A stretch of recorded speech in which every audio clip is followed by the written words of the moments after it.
You've actually described in your Facebook post about how the entire day went.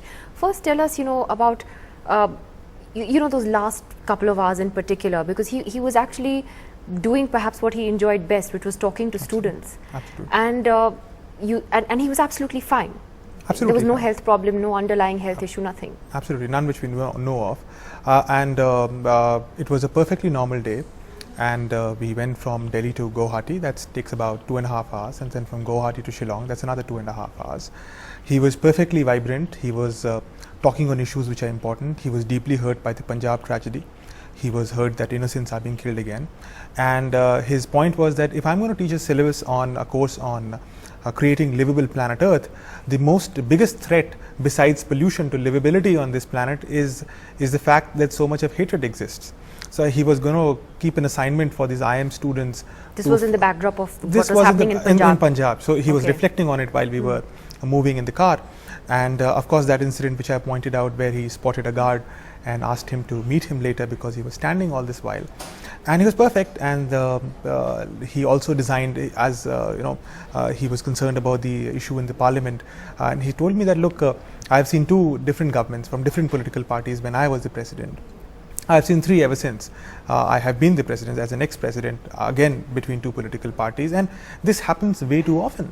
And he asked can we ask the IM Shillong students to each come up with 3 innovative solutions, and I will live tweet them to all the on how Parliament should function. Parliament should function. But he told you something very interesting after that he didn't have a solution. No, yes. Himself. So he said. So after that, I said, fine, I'll type this assignment. But then he said, wait a second, I don't have a solution myself. How can I ask people to give solutions when I don't have one myself? So your job now, our job shifted from finding a question to finding an answer. And then the next 2 hours went on all kinds of ideas. We Googled on our handheld devices, how do other parliaments function, to come up with one solution which he can also point out. Because he was very particular that he don't want to give problems to students for which he does not have solutions. So that went on. But yes, that was a major concern he wanted students to work on, and that was going to be a surprise assignment.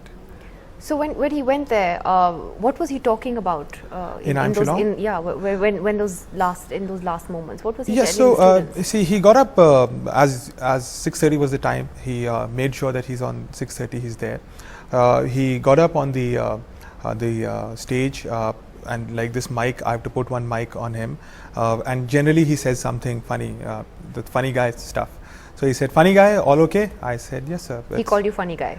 He calls funny guy at least 10 times a day in 10 different flavors.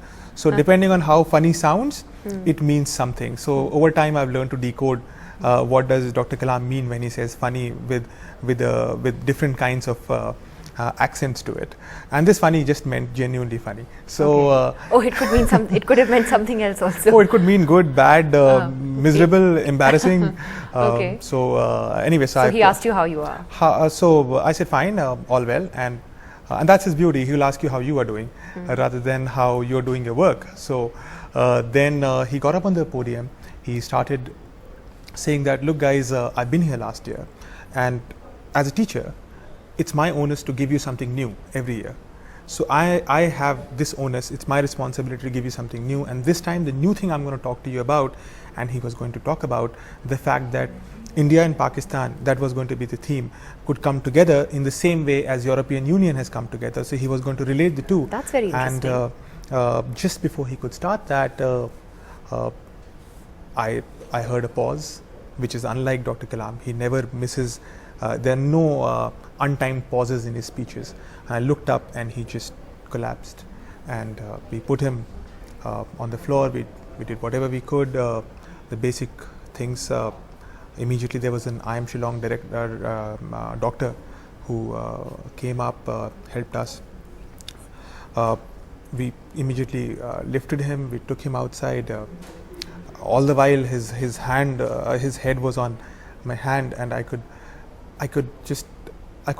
just feared that nothing should happen, right? I don't want this to happen. This is not happening. And you would know that life is going out, and life is going out of the most beloved person in your hands. And then we took him in the car, the same car which we came with. I took him to the nearest hospital, praying all the way that nothing should go wrong. I lay him on the rear seat. I sat down on the floor of the seat, and I just held his hand and just hoped that don't go.